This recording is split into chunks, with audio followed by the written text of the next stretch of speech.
Asseyez-vous, applaudissons Jésus, le roi des rois. Ah non, vous êtes fatigué. Vous n'avez pas mangé assez de Colombo. Applaudissez fort Jésus, le roi des rois.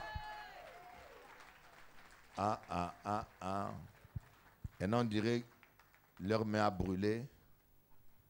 Applaudissez fort Jésus. Amen. Ouais, avec des cris de joie. Merci Seigneur. Voyez, il faut qu'on voit l'enthousiasme sur votre visage. Voyez, quand quelqu'un a gagné au loto, on n'a même pas besoin qu'il t'informe. Hein. Quand tu vois son visage, tu vois que cette personne-là a gagné au loto. Tu sens qu'il est excité, tu sens qu'il est joyeux. Et tu vois même dans ses yeux qu'il a plein de projets. Un enfant de Dieu doit être comme ça. Quand tu te réveilles, tu as la tête de quelqu'un qui a gagné au loto. Tu dis, wow. Avant que la journée commence, tu sais que de bonnes choses vont se passer. Alléluia. Mais il y a des gens, il y a aussi le visage des gens qui vont à l'enterrement. Quand quelqu'un va à l'enterrement, on sait que celui-là va à l'enterrement. Et les gens qui travaillent dans ce travail-là de pompes funèbres, même leur démarche, leur manière de parler, tu vois, quand tu vois la tête de la personne, tu sens que c'est vraiment quelqu'un qui est un professionnel de deuil. Alléluia. Oui, moi j'ai vu un monsieur, comme il parle, il parle triste alors qu'il ne connaît même pas le mort. Ça ne lui dit ni rien du tout, mais c'est son métier. Il est obligé de faire le triste. Il ne faut pas que toi, un enfant de Dieu, quand on te voit, on a l'impression que tu vas à un enterrement ou tu viens d'un enterrement. Dis à ton voisin, il est ressuscité. Alléluia. La Bible dit que lorsque on tourne les regards vers lui, on est rayonnant de joie. Applaudissez le Seigneur. Ah oui, on est rayonnant de joie. On dit bien lorsqu'on tourne les regards vers lui, lui qui est la parole. Voyez, des fois, nous ne tournons pas les regards vers lui. Nous tournons les regards vers la religion. Nous tournons les regards vers le médecin. Une dame m'a appelé, m'a dit, le médecin a dit ça sur sa fille. Elle m'a dit, elle a appelé tout le pasteur, personne ne répond. Et ce n'est pas n'importe qui, c'est une servante de Dieu. Elle m'a dit, Bishop Eli, je suis au bout. Je dis, mais qu'est-ce qui se passe? Elle me dit, le médecin a dit ça sur ma fille. Je dis, mais qu'est-ce que Dieu a dit sur ta fille? Le médecin a dit, mais qu'est-ce que Dieu a dit? La parole de Dieu dit, par ses meurtrissures, ta fille a été guérie. N'est-ce pas, Tati? La parole de Dieu dit que tout est possible à celui qui croit. Dis à ton voisin, tout est possible si tu crois. Alléluia, ma sœur Sophie. Tout est possible. Et j'aimerais vous dire que Dieu a un plan de bonheur pour toi. Vous savez, il y a des gens qui ne croient plus à un futur meilleur. Il y a des gens à 30 ans, 40 ans, ils n'ont plus de projet. Ils ne rêvent plus. On vieillit lorsqu'on ne rêve plus. Beaucoup de gens ne rêvent même plus. Tellement qu'il a été déçu de la vie, déçu de son mariage, déçu de tout. Il ne croit même plus qu'il va s'en sortir. Il ne croit même plus. Il y a même des gens qui sont convaincus que le diable les a aidés à croire qu'elles sont manches comme des poux. Alléluia. Il y en a qui ne croient plus en rien. Ça, c'est le mensonge du diable. Il vous amène à croire que vous ne valez rien, qu'il n'y a plus de l'avenir pour vous. Voilà pourquoi moi, quand je me lève, la première chose que je dis, la vie est belle avec Jésus. Et je déclare très fort comme un fou. Vous allez dire, mais pourquoi il crie tout seul? J'écris pour que le diable entende. Et que les menteurs entendent, que les voisins aussi entendent des bonnes choses. J'écris, je dis, waouh! Seigneur, je suis une belle créature, que je suis bon. dit, mais il est malade. Je dis, non. Alléluia. Tu dis, Seigneur, le meilleur m'attend. Je crois. Moi, je crois que demain sera mieux qu'aujourd'hui. Tête ton voisin, demain sera mieux qu'aujourd'hui. Applaudissons les Seigneurs Jésus. Alléluia. Les gens dépriment comme ça. Vous savez, quand vous ne croyez plus que demain sera mieux qu'aujourd'hui, il y en a même qui n'ont pas envie de se réveiller. Si on le disait, il y en a qui n'ont même plus envie de se réveiller parce que quand ils se réveillent, ils voient des factures, ils voient les courriers des huissiers. Et il y en a même des femmes, quand elles disent, si je me réveille, je verrai la tête de mon mari, Seigneur, est-ce que je peux encore dormir? Et vous savez ça, il n'y a pas que des hommes, il y a aussi des femmes. Des femmes comme des hommes qui peuvent vous dégoûter même de la vie. Hein. Vous dégoûter de la vie. Oh my God. Et parfois, ce n'est pas loin. Parfois même, ces gens-là sont parmi nous.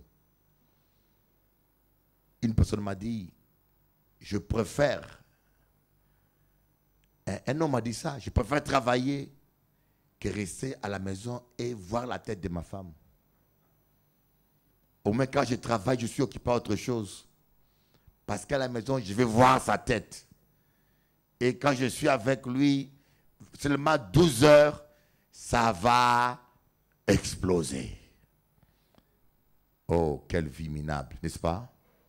Est-ce que vraiment Dieu a créé un homme pour vivre comme ça avec une femme?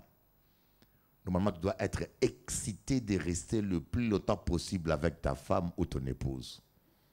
Alléluia. Mais toi, tu as terrorisé ton mari. Terroriste. Daesh. Ah, merci Seigneur. Nous voulons que les choses changent. Alléluia.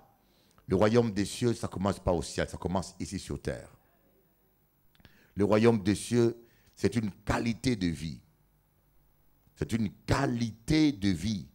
Ce n'est pas seulement un héritage. Quelqu'un qui a le royaume des cieux en lui, on voit ça dans le style de vie qu'il mène. On voit ça dans tout ce qu'il fait.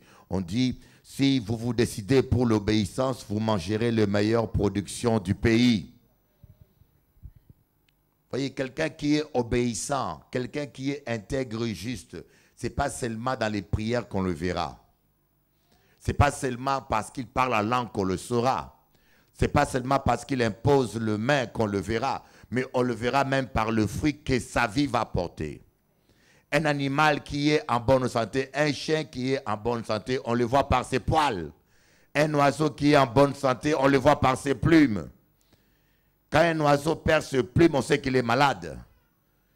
Et un chrétien qui est en bonne santé spirituelle, on le voit par la joie, par la prospérité, par la paix que produit sa vie. Applaudissez le Seigneur Jésus. Alléluia.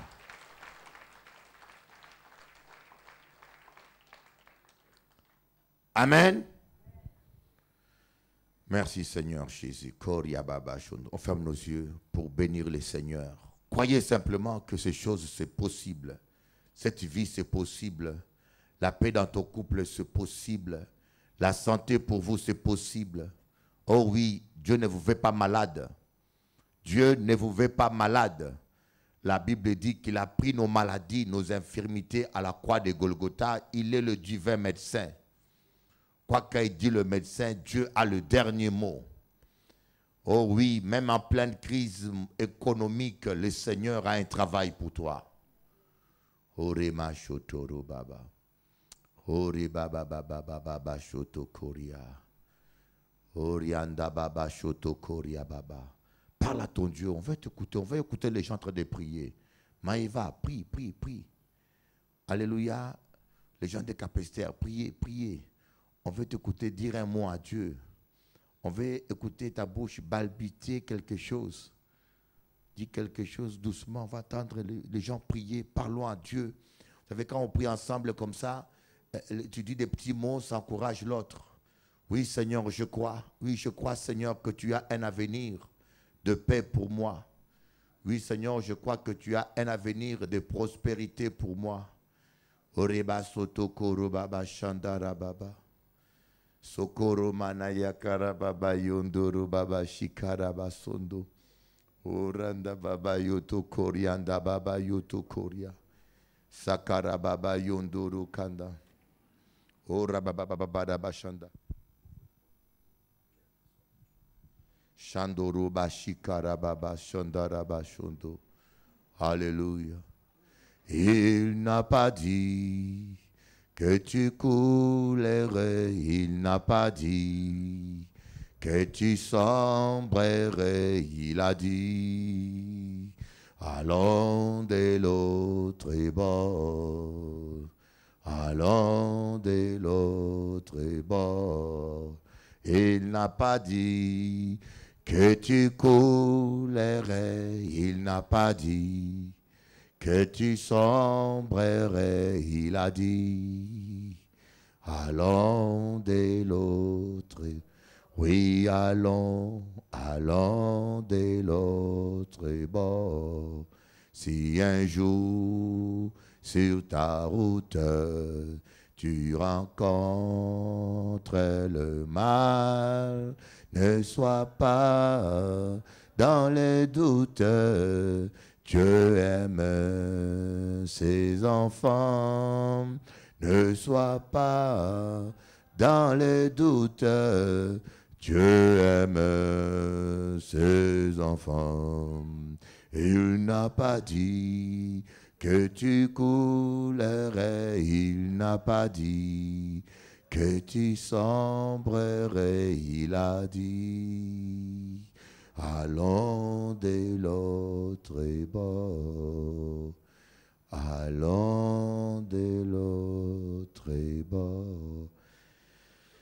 Amen. On va lire aujourd'hui Exode chapitre 19, versets 10 à 11. C'est notre thème de la semaine. La semaine passée, j'étais en Martinique. On a vécu des moments tellement bénis. Tellement bénis. Croyez-moi, j'ai prié Dieu que ce même élan soit en Guadeloupe. Et vous savez, ce qui tue la joie, c'est les cancans. Vous savez, les gens viennent à l'église, ils sont joyeux, ils sont contents, ils retrouvent une famille. Mais quand ils commencent à entendre des histoires des cancans, ça les blesse, ils ont des cœurs amers, voilà, et la joie s'en va. C'est pour cela, lorsqu'on tue l'esprit des cancans, on chasse l'esprit des cancans, la joie revient. Amen.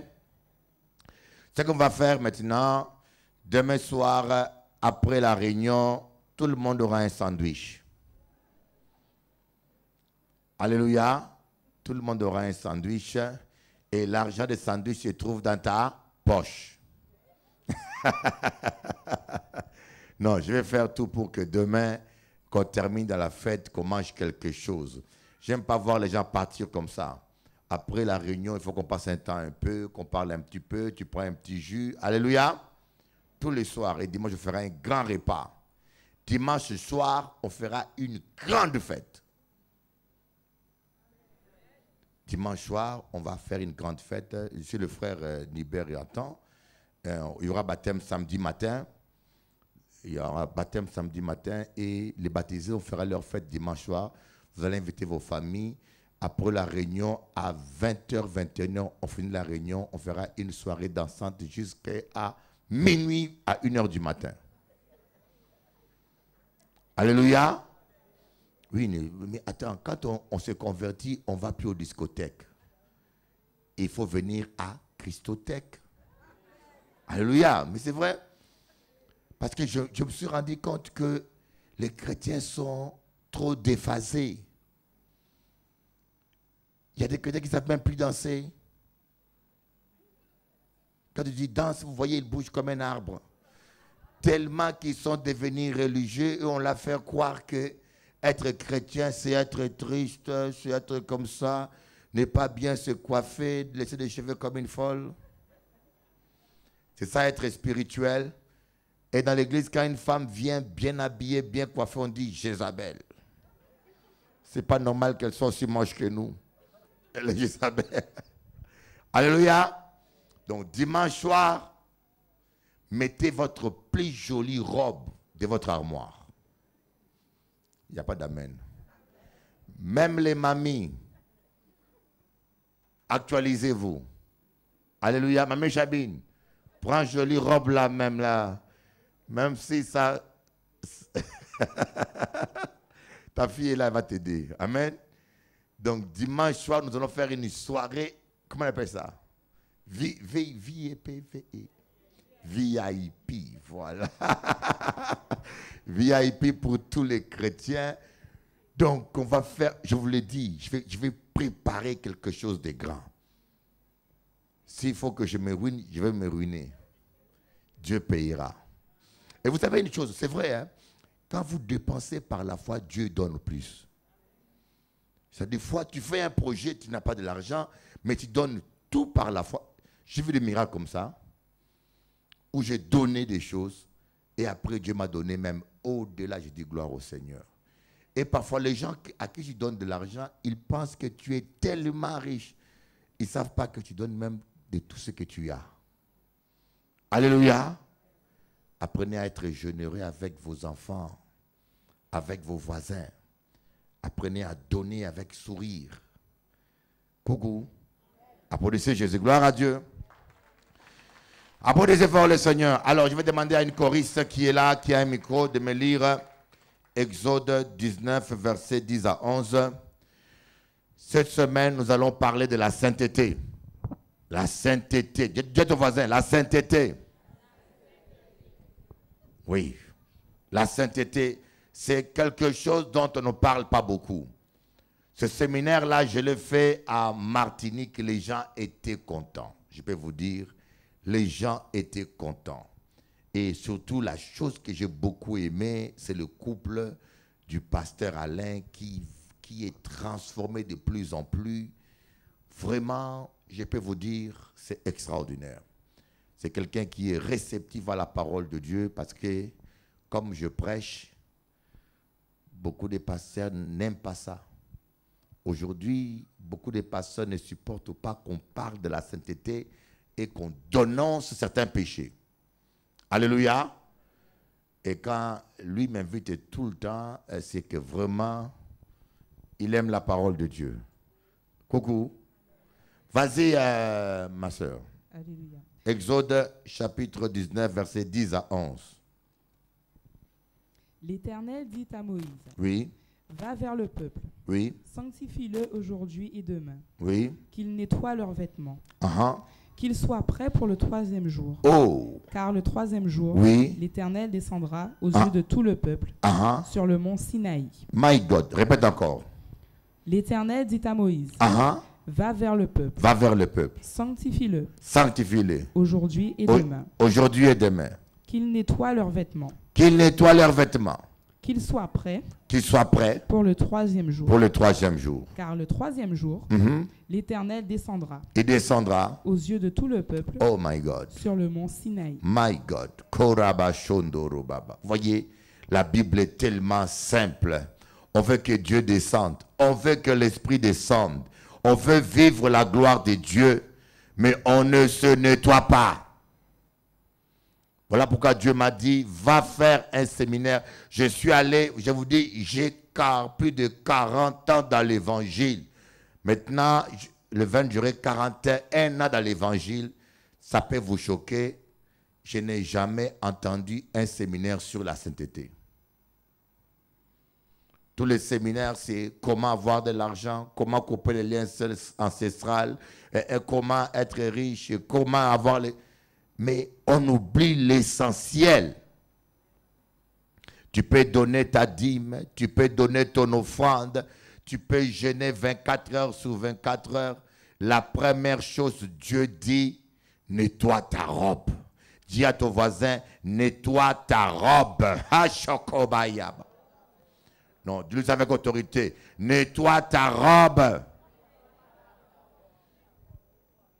Mes frères, c'est la sainteté qui est la clé.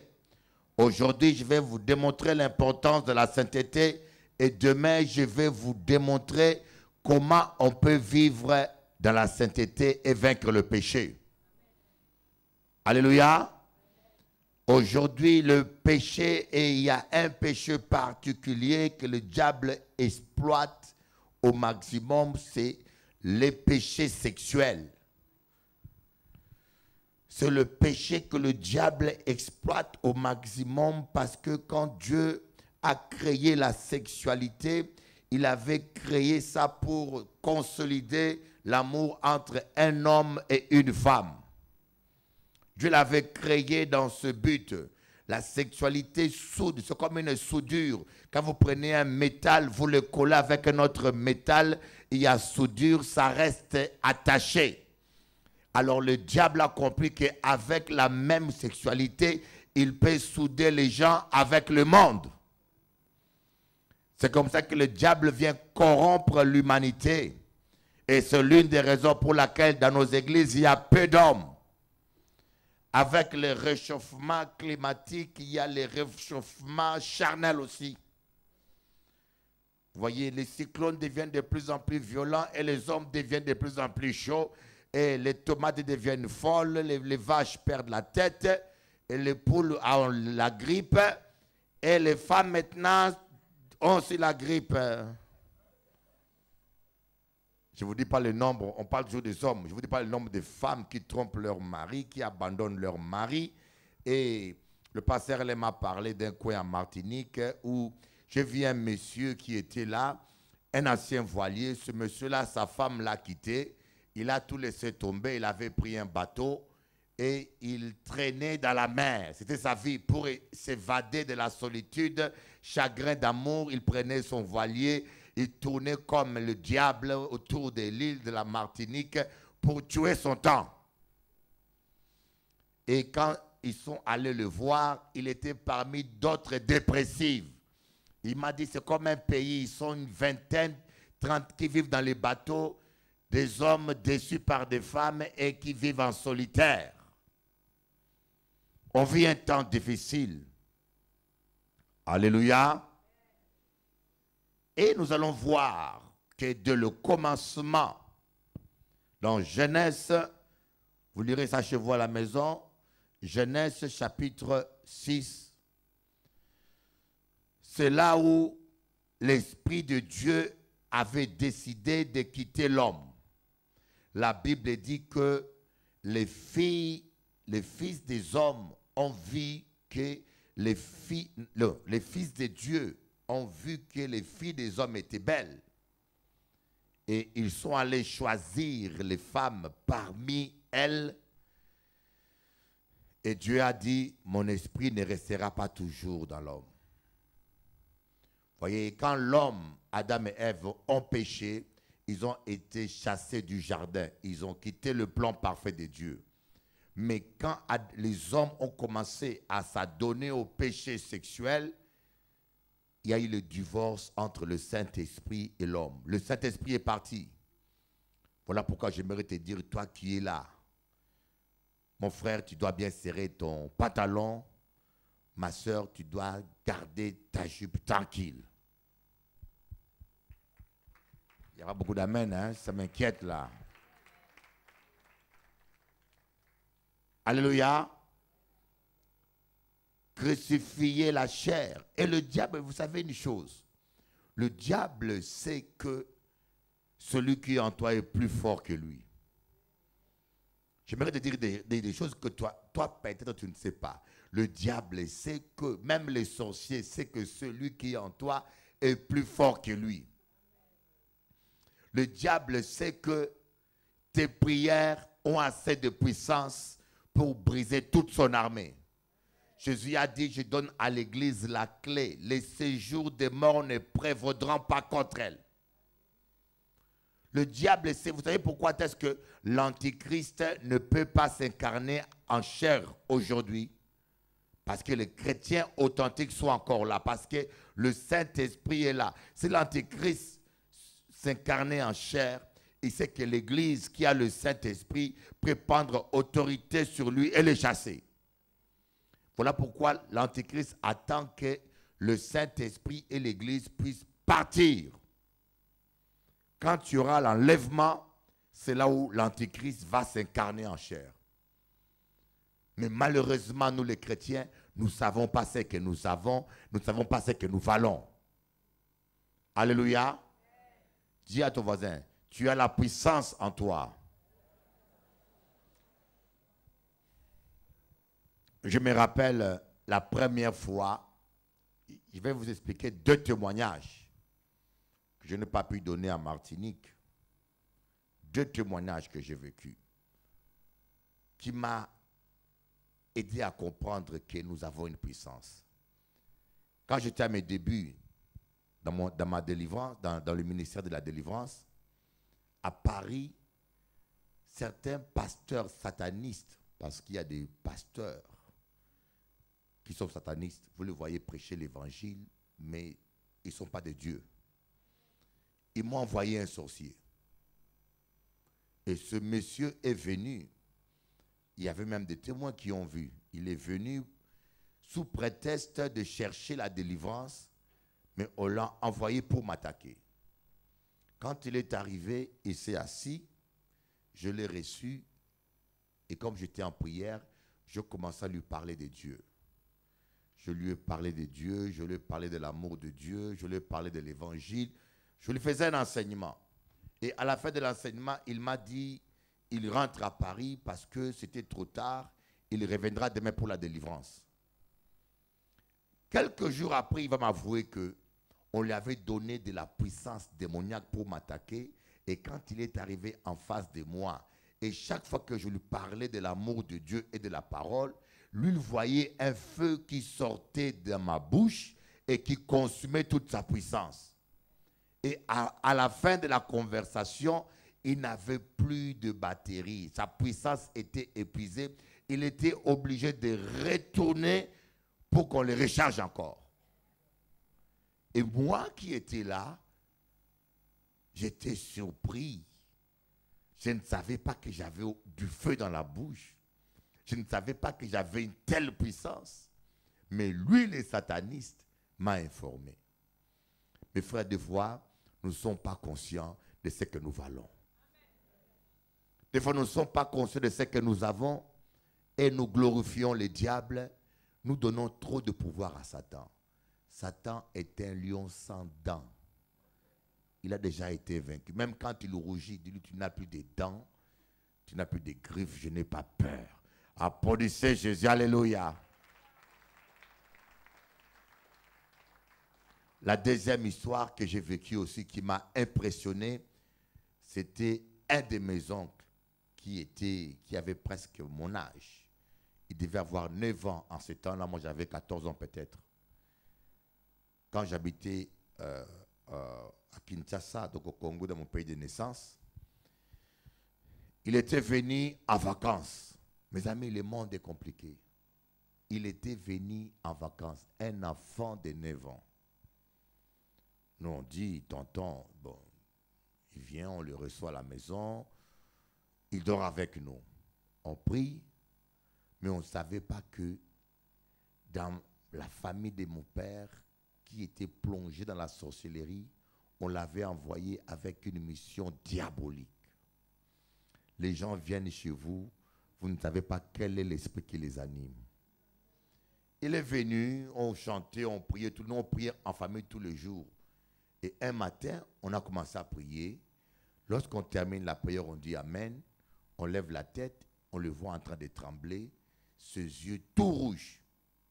Un enfant de 9 ans. On ne l'a pas touché, on dit mais qu'est-ce qui ne va pas? Alors là, il va dire, on m'a envoyé ici pour empoisonner votre mère. Qui l'a envoyé, c'était la mère de mon père, ma grand-mère. Elle n'aimait pas, bien sûr, un empoisonnement spirituel. Un empoisonnement spirituel, c'est quelqu'un te donne à manger et puis spirituellement, depuis que tu as mangé cette nourriture, tu deviens maladive. Voilà pourquoi des fois, quand on prie pour les gens, vous voyez les gens vomir. C'est des gens qu'on a empoisonnés spirituellement. Et il a dit, la nuit, quand les sorciers qui l'ont envoyé venaient le rechercher, ces sorciers-là n'arrivaient pas à entrer chez nous parce qu'ils voyaient le feu autour de la maison. Ils n'arrivaient pas à franchir ce feu. Alors, ils lui ont demandé à lui de quitter la maison la nuit. Vous savez, c'est un sorcier, un vrai sorcier, c'est quelqu'un qui fait ce qu'on appelle la projection astrale. Son corps est dans la maison, mais son esprit sort de son corps et s'envole. Coucou. Et quand il a voulu sortir de son corps et partir, arrivé à la porte de notre maison, il a vu un ange de 3 mètres, debout avec une épée, qui lui a dit, tu ne sors pas d'ici. Si tu sors, je te tue. Il a dit maintenant, il est coincé. La nuit, il n'arrive pas à sortir. Je peux vous dire, ces jours-là, j'ai appris que pendant qu'on priait, Dieu a envoyé un ange puissant à la porte. Applaudissez Jésus. Alléluia. La plupart des fois, nous voyons les démons, nous voyons le soukounia, nous sentons des présences, nous voyons la cimetière, nous voyons ceci, nous voyons que des choses négatives. Mais vous oubliez que vous avez au moins un ange gardien que Dieu envoie pour chaque personne. Un deuxième ange, l'ange de l'Éternel campe autour de ceux qui craignent Dieu. Il y a des anges autour de vous. Nous ne le croyons pas, nous ne le voyons pas et nous voyons toujours les démons. Mais voilà, je vous donne tous ces exemples pour vous faire comprendre que normalement le diable ne peut pas vous toucher et ne doit pas vous toucher. Alors lui-même le diable le sait, qu'il ne peut pas vous toucher et il ne doit pas vous toucher. Alors quelle arme il utilise? Le péché et le mensonge. Il vous ment. Il vous ment. Et quand il voit que vous ne croyez pas à ces mensonges, qu'est-ce qu'il fait? Il essaye de vous entraîner dans le péché. Parce qu'il sait que quand vous péchez, vous perdez la communion avec Dieu et il a le chemin libre. Amen. Alléluia. Il sait que c'est seulement le seul moyen par lequel il peut détruire votre vie. Il peut vous empêcher. C'est le seul moyen par lequel il peut vous vaincre. C'est la raison pour laquelle, quand le diable a essayé de détruire Joseph par la trahison, il n'a pas pu. Quand le diable a essayé de décevoir Joseph par tous les moyens, il n'a pas réussi. Qu'est-ce qu'il a fait? Il a essayé d'envoyer Madame Potiphar pour entraîner Joseph dans le péché. C'était l'arme qui lui restait. Il a envoyé Madame Potiphar, mais Joseph est resté droit dans ses bottes. Joseph a dit non, Madame Potiphar, tu peux être belle, tu peux avoir de belles jambes, tu peux être bien habillée, ça ne me dit rien, ça ne me dit rien. Tu peux avoir de l'argent, être ma maîtresse, ça ne me dit rien, parce que je sais d'où je viens, je sais où je vais, je sais qui est mon Dieu, je sais où je vais, je sais ce que Dieu m'a promis et je ne céderai pas parce que ce que Dieu me réserve est plus grand de loin que tes petits sous. Je sais qu'un jour, je serai premier ministre en Égypte et ton mari, il sera sous mes pieds. Applaudissez-moi, Père Jéhovah. Il y a beaucoup de gens qui ne connaissent, qui n'ont pas de vision. Les gens qui n'ont pas de vision, ils perdent l'onction, ils vendent l'onction, ils vendent l'évangile, ils font les compromis pour des petites choses de rien du tout. Parce qu'ils n'ont pas de vision. Mais quelqu'un qui sait où il va, d'où il vient et où il va, c'est difficile de les détourner. Dis à ton voisin, tu vas loin. Voyez, Dieu veut se manifester. Dieu veut se manifester, mais il dit avant tout la sainteté. Voilà pourquoi nous commençons ce séminaire avec ce verset. Jusqu'à la fin, nous allons parler de la sainteté. Tu peux beau parler en langue. Oh, allons-y dans Ésaïe chapitre 1. L'un des versets que j'aime beaucoup.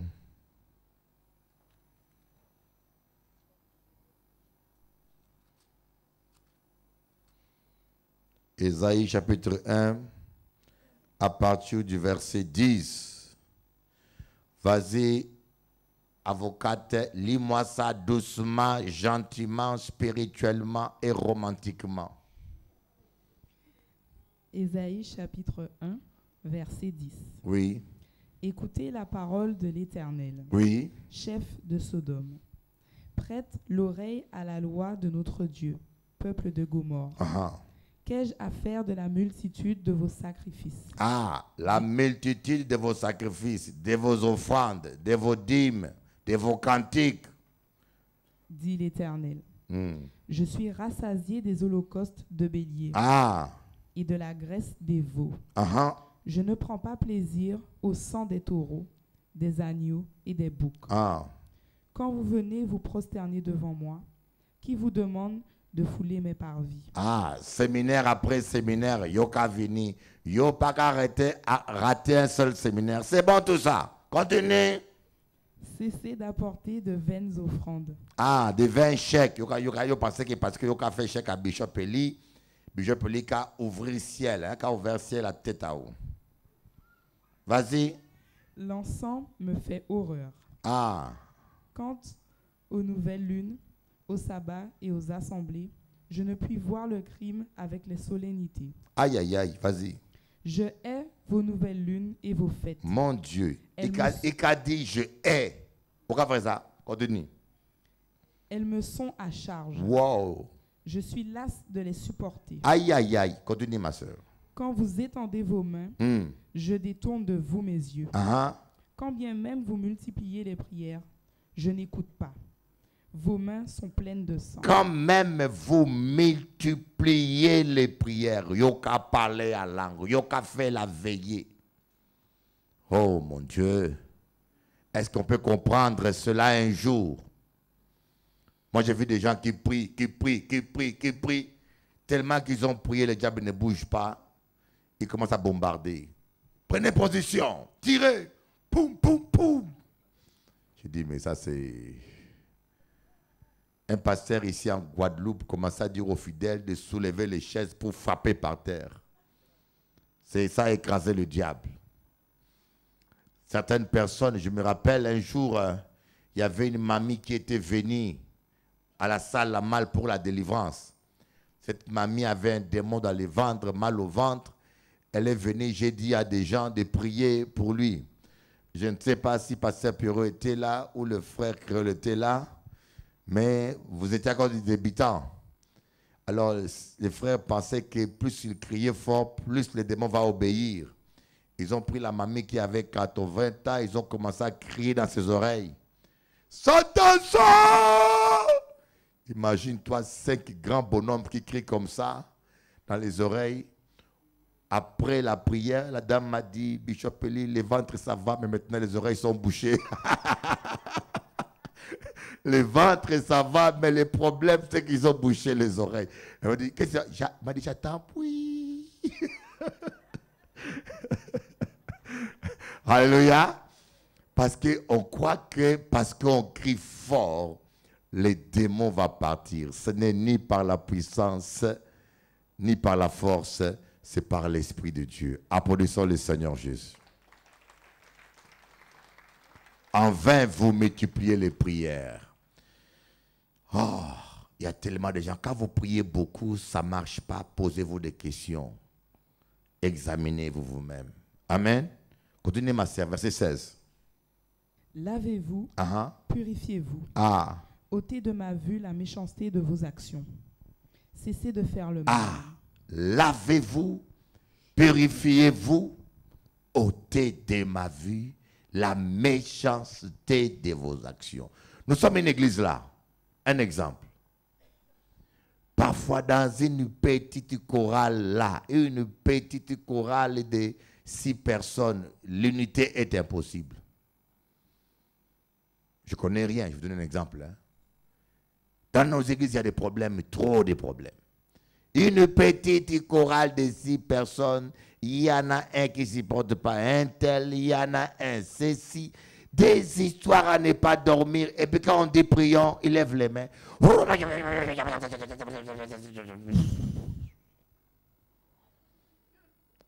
Alléluia.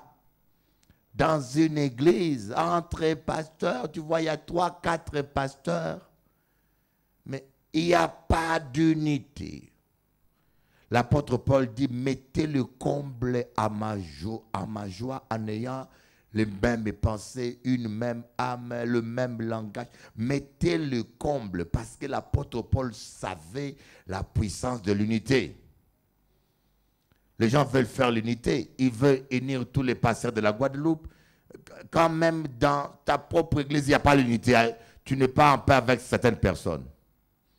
Je vais aller unir les gens qui sont dehors. Et moi et ma sœur, il n'y a pas l'unité. Je commence par ici, non? N'est-ce pas? Mon Dieu, ôtez de ma vue la méchanceté. Je vous dis ça parce que des fois, quand je regarde les églises, on dit on est fatigué. Quand est-ce que les gens vont comprendre que Dieu est amour? On doit parler comme des enfants de Dieu. On doit s'aimer. On n'est pas dans le monde. On doit s'aimer. Tu as un problème avec ta soeur, va la voir avec amour. Réglez ça. Alléluia. Continue, ma soeur. Apprenez à faire le bien. Recherchez le droit. Ramenez l'oppresseur dans le bon chemin. Oui. Faites droit à l'orphelin. Oui. Défendez la veuve. Venez donc et plaidez, dit l'Éternel.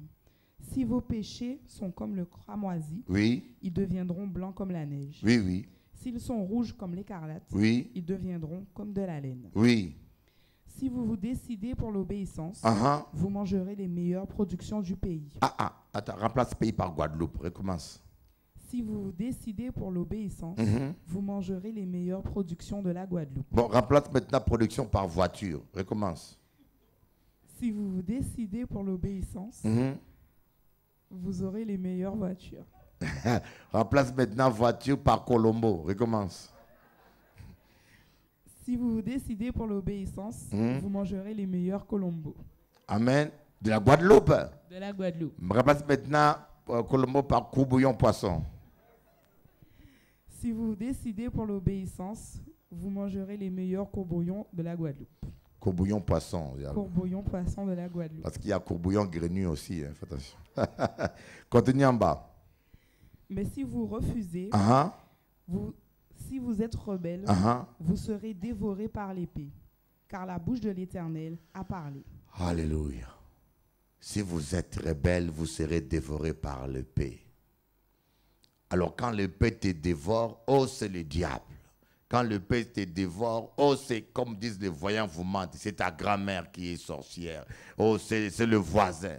En général, quand le voyant ne voit rien, il accuse toujours le voisin ou la famille. Pauvre voisin. Des fois, vous avez votre voisin qui ne vous salue pas parce qu'on lui a dit des choses fausses. Alléluia. Si vous vous décidez pour l'obéissance, si vous êtes rebelle, vous serez dévoré. Voyez, c'est parce que nous n'obéissons pas, mes amis. Quand vous lisez dans Jacques, allons-y encore voir dans Jacques, chapitre quelque chose.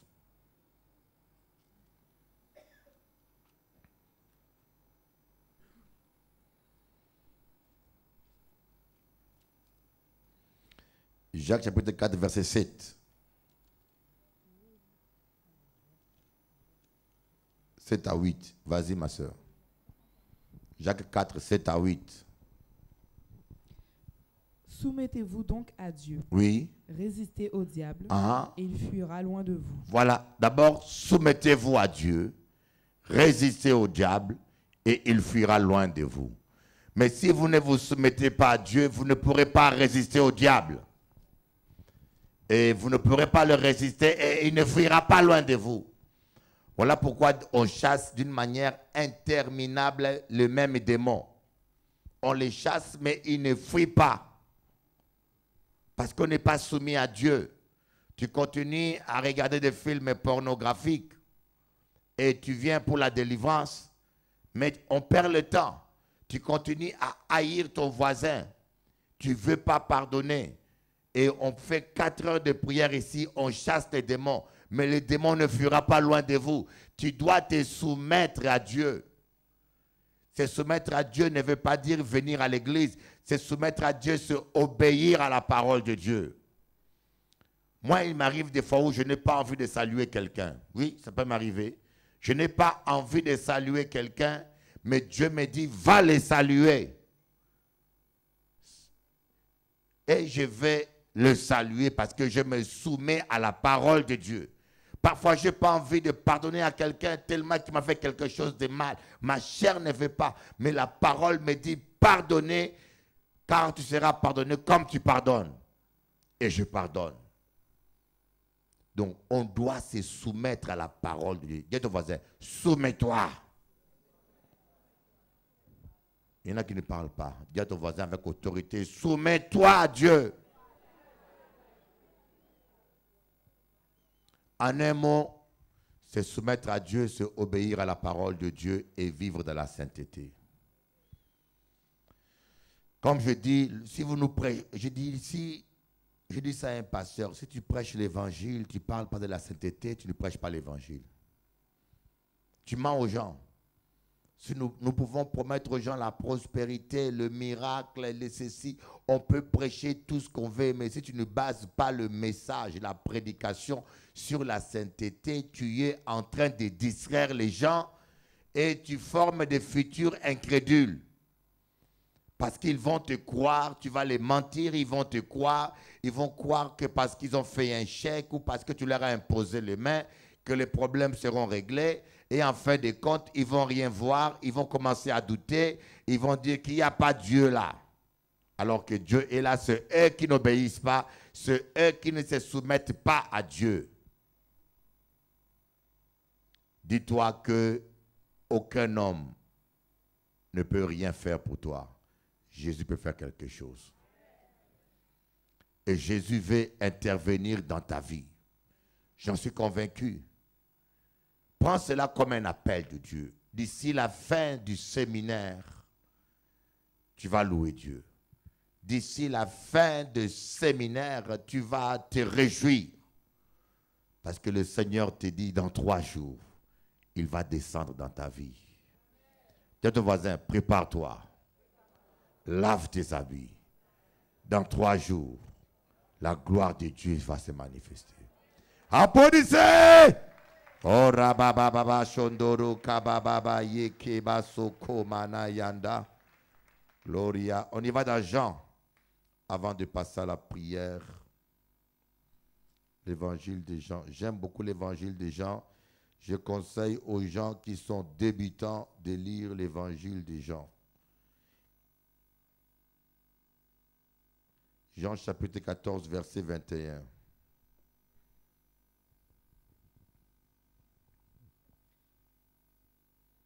Celui qui a mes commandements et qui les garde, c'est celui qui m'aime. Celui qui m'aime sera aimé de mon Père. Moi aussi je l'aimerai et je me manifesterai à lui. Oh my God, c'est quelque chose de formidable. Ma sœur, répète encore. Celui qui a mes commandements et qui les garde, c'est celui qui m'aime. Celui qui m'aime sera aimé de mon Père. Moi aussi je l'aimerai et je me manifesterai à lui. Ah, celui qui m'aime sera aimé de mon Père. Et moi aussi, je me manifesterai à lui. Amen. Lis le verset 23. Jésus lui répondit, « Si quelqu'un m'aime, il gardera ma parole, et mon Père l'aimera. Nous viendrons vers lui et nous ferons notre demeure chez lui. » Ah, nous viendrons vers lui. C'est le Saint-Esprit. Le Père est dans le Fils est dans le Père et le Fils sont dans le Saint-Esprit et le Saint-Esprit est dans le Père et dans le Fils. Tu vois, il dit, nous, moi et mon Père, nous viendrons. Mais qui vient à nous? C'est le Saint-Esprit.